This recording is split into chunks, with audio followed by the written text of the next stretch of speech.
Hey everybody, I'm Dan. Let's get right to it. Today we're going to talk about protecting your vehicles as part of a comprehensive emergency plan.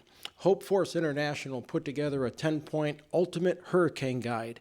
And Hope Force International is a disaster relief organization. It was a Christian-based organization started in 2003, and they've helped people all over the world. I came across them while doing research for hurricane prep and just for all-around planning, and I thought their stuff was great. I contacted them to ask permission to really get into detail with their stuff. I haven't heard back. I'm guessing they're busy, so I'll just give a whitewash here, but I want to give credit to Hope Force International. So this is part 6 of a 10-part series on their Ultimate Hurricane Guide, and this is protecting your vehicles.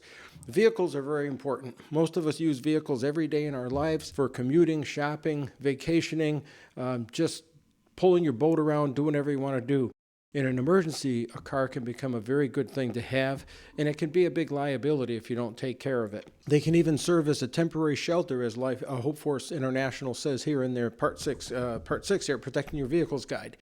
You can use your vehicle as a temporary shelter, but you've got to take care of it first. So the thing is, we mention this constantly, and it just bears repeating.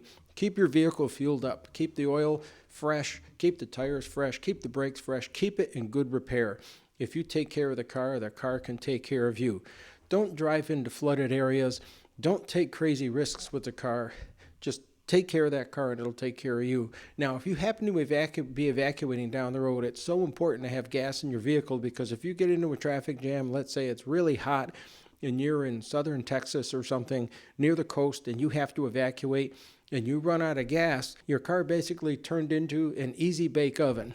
And it sounds like a funny story, but literally when your car's air conditioning is not working, if you can't operate the windows, you can bake in that thing, and that's not healthy for anybody. It's not healthy for kids, elderly people, people who are sick, and it's certainly not good for pets. So you want to take care of your vehicle. If you are going to evacuate with a vehicle, carry a toolkit with you. Carry your jumper cables, carry some signal flags, some gloves, maybe a can of Fix-A-Flat, a fire extinguisher, a small first aid kit.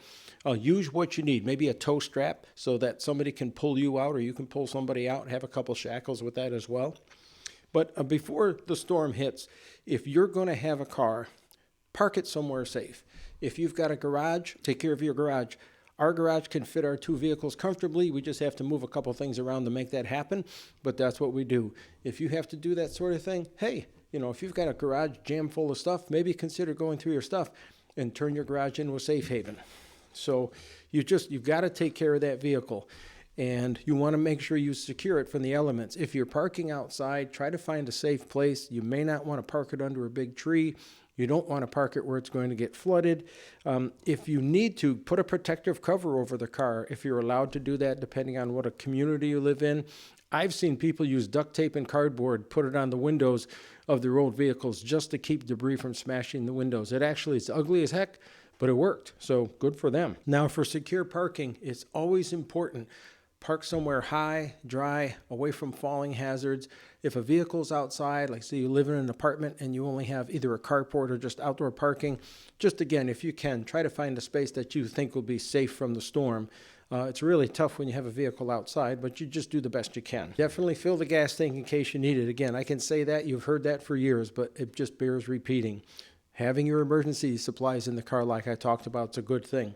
Hey, if you're getting value from this, a couple nuggets of wisdom, please consider hitting that like button and go ahead and subscribe if you want to see more of this content. If you have a comment, put it down below. We need the feedback so we know what kind of stuff to bring to you next time, what kind of information you're looking for. We're doing our best to do a lot of research and augment our own hurricane prep knowledge and our disaster prep knowledge, and we want to share it with you. We've helped hundreds of people with their storm prep plans, with actual cleanup, and we've had so many people help us, so we're trying to pay it forward. So hey, think about giving us a like and subscribe if you like our content, and definitely share it with your circle. All right, during the storm, if you're driving and you've got to drive in a storm, hopefully you don't have to, go slow, be careful, watch out for downed power lines, watch out for tree branches, try to plan your route and see if you can get through safely. You want to stay informed if you can, so keep your radio on. If you have a weather radio, or if the cell phone, the cell network is still up, you can use your cell phone to dial in and listen to what's going on. There are a lot of emergency alerts that you could consider downloading and taking them in. Now, if you've got an electric vehicle, and a lot of people have these, whether they're electric over gas hybrid or a full electric like a Tesla or something like that, you want to take special care. When you park this vehicle, keep it away from salt water. Salt water and electric batteries do not mix.